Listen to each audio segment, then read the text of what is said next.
akreditasi. Kami sedikit mengenalkan, nanti mungkin Pak Budi bisa mengenalkan.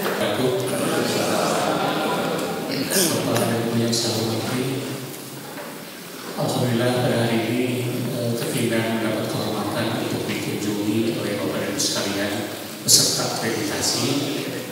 Dan untuk saat ini perlu Bapak dan Ibu ketahui bahwa pimpinan kami sebetulnya lagi tidak ada di Ketinggalan, ada di Jakarta dalam rangka pertemuan dengan pusat itu. Bapak dan Ibu sekalian, pertama-tama saya ucapkan terima kasih kemudian yang telah berusaha untuk kita. Yang kedua, telah hadir di sini yang saya hormati narasumber Pak Wananadi, Bu Susi, Pak Rudi, Kepala Bidang Akreditasi dari LAN, teman-teman Kepala Balai Diklat Lingkup UPT yang mewakili maupun Kepala Balai Diklat Daerah atau yang mewakili.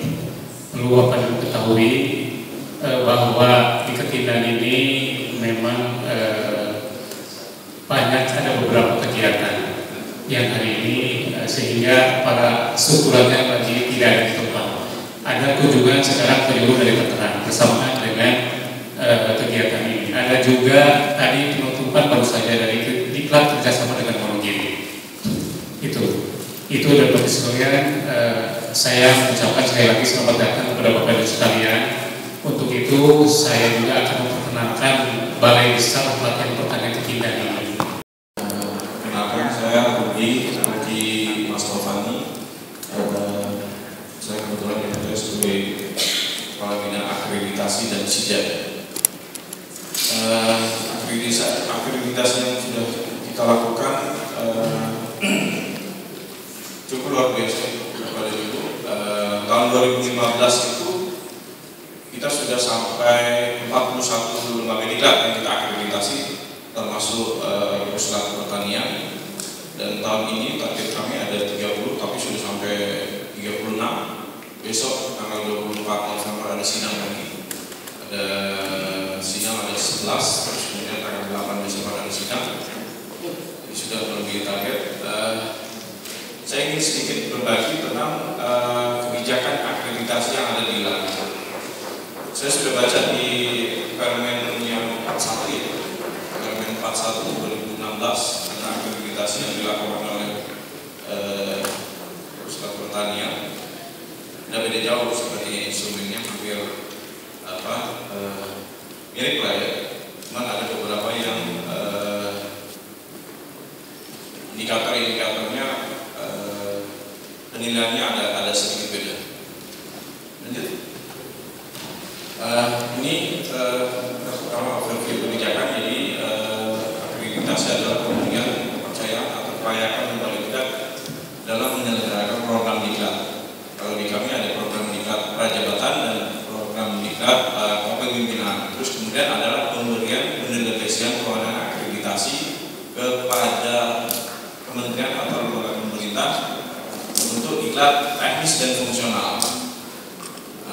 Kegiatan akreditasi kami adalah merupakan bagian dari usulan kita adanya Undang-Undang ASN khususnya pasal 43. Dan yang untuk tahun dengan proses akreditasi ini,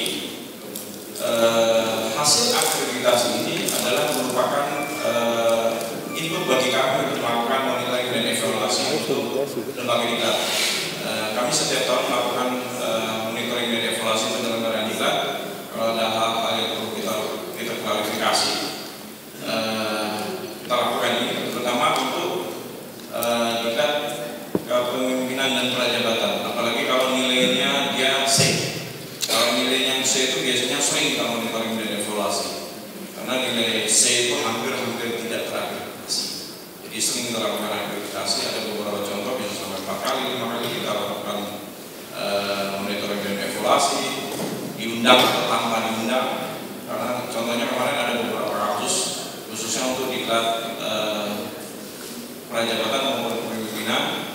Ada beberapa instansi lembaga diklat, misalnya SPU yang sudah ditetapkan oleh LAN, tidak boleh ada penambahan lagi. Ternyata ada beberapa yang ditambah sampai informasi itu sampai presiden Bang. Kan ada di lapor Bapak ini kalau saya sampai masuk sana, kami harus menjelaskan. Terus kemudian dimasuk di pengadilan juga sudah ada masuk di pengadilan, yang satu di luar Jawa, yang satu di Jawa. Jadi ada pelaksanaan diklat yang dilaksanakan melebihi SPU yang sudah ditentukan. Karena dia diklatnya tentang prajabatan, otomatis SPU-nya indeks biayanya itu mengacu di perkalan tentang prajab. Sudah 2 yang sudah disidang, kebetulan kapus kami, kapus pengembangan program dan pembinaan diklat jadi saksi. Oleh kemarin malah ada beberapa luar Jawa malah ada yang jadi kasus sudah masuk di ranah Kemendan, satu masih dalam investigasi. Salah satunya adalah pertama itu yang dijawab, saya tidak sebutkan namanya itu. Oleh kejaksaan pertama dia itu datang ke tempat kami itu karena apa? Karena ada penyelenggara diklat sesuai dengan masih pakai PP yang karena PP ASN atau masih pakai PP 101 bahwa penyelenggaraan diklat itu harus dilaksanakan oleh lembaga diklat yang terakreditasi. Nah, pertama ini seperti itu. Ternyata dilakukan oleh lembaga diklat tidak terakreditasi. Terus kemudian lalu kenapa bisa sertifikatnya keluar dari LAN? Memang sertifikat itu nomornya itu keluar dari LAN. Ternyata pas diselidiki ada yang menjamin mutu. Ada satu instansi atau lembaga diklat yang menjamin mutu tentang pelaksanaan diklat yang dilaksanakan oleh lembaga diklat yang tidak terakreditasi. Nah, ini sedang dikejar. Terus kemudian kalau yang satu tentang yang tadi SPU-nya juga karena di daerah kan sudah ada perbuk atau perbuk 5 ngacunya ke sana. Jadi ada 3 mohon hati-hati karena kami juga diinfokan kalau sosialisasi tolong hati-hati terkait dengan penggunaan SPU-nya pakai yang mana? Pakai yang dari misalnya dari Kementerian kita membuat SPU juga kan mengacunya di PMK di keuangan. Itu harus dihati-hati dalam pelaksanaan itu. Next. Nah ini akreditasi yang sekarang lakukan adalah menggunakan perkalan 25 tahun 2015. Jadi dalam satu perkalan ini ada diklat untuk prajabatan, diklat kepemimpinan, diklat fungsional maupun diklat teknis. Ini adalah revisi dari perkal sebelumnya. Perkal 2013 yaitu perkal 16, 17, 18 masing-masing diklat kita dipisah itu 2013 terus kemudian 2015 dihukum. Kenapa kita revisi baru 2013 direvisi lagi 2015? Karena waktu perkalan itu kalau tidak salah Oktober, sekitar bulan Oktober 2017 itu keluar, terus kemudian kita lakukan uji coba di 2014. Ternyata banyak lembaga diklat yang di bawah standar. Kalau di bawah standar seperti itu bisa aja instrumen ketinggian atau lembaga diklatnya tidak siap. Nah ini kita dari win-win solution.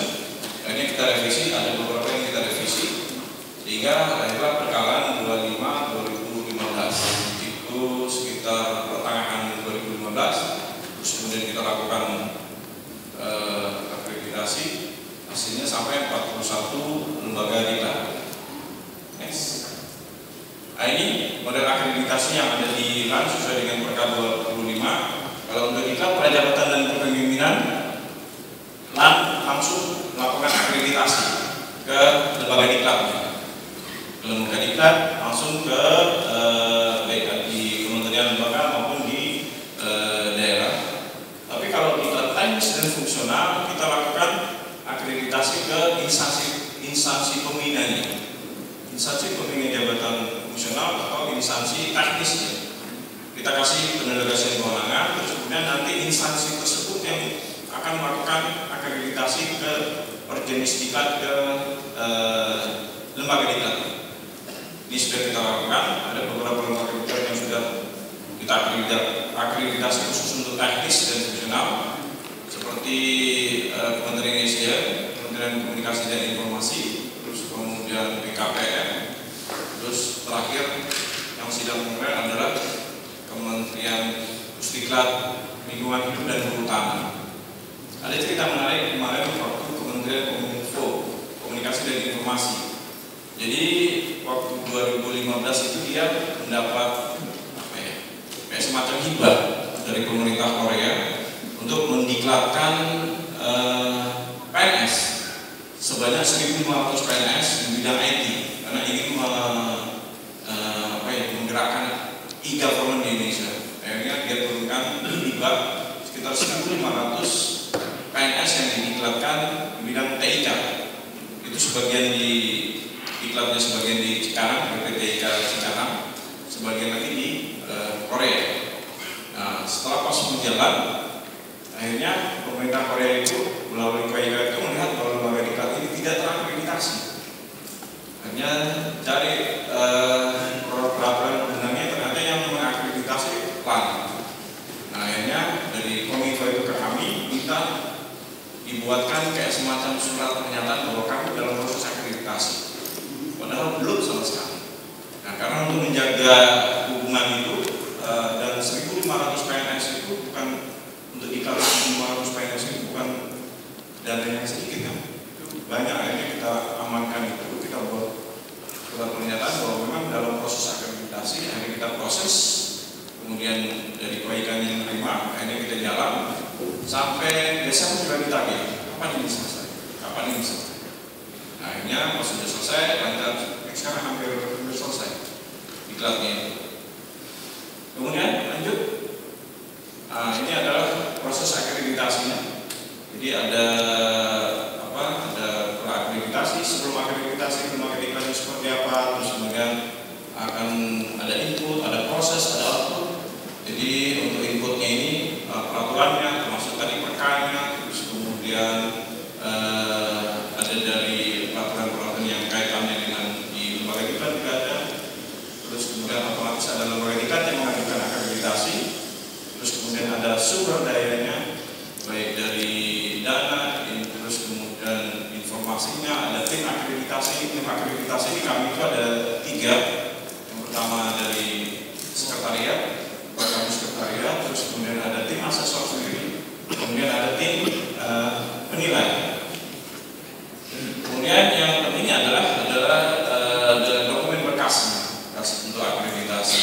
Dan mulai tahun 2015 kami tidak lagi menerima secara hard copy. Jadi untuk proses akreditasi harus melalui online. Nanti ada prosesnya lebih lanjut, mereka masukkan datanya di dalam sidang, terus kemudian nanti kita proses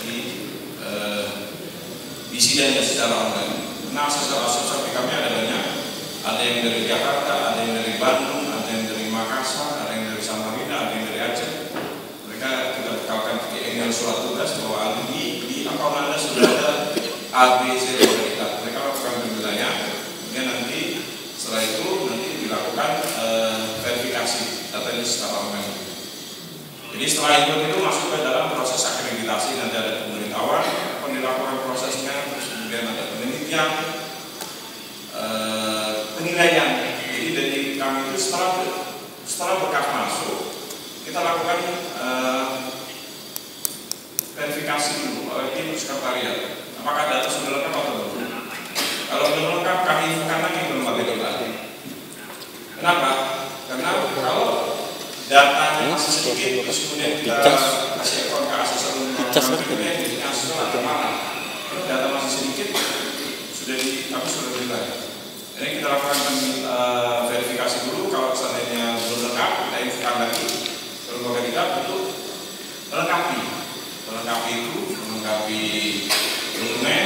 Terus setelah selesai kita verifikasi lagi. Kalau sudah lengkap, baru kita kasih ekor itu ke asesor untuk lakukan penilaian. Terus kemudian kita lakukan validasi. Terus kemudian kita lakukan visitasi. Kenapa visitasi perlu? Kan sudah online. Itu perlu karena kemarin banyak kita temukan. Jadi misalnya ini,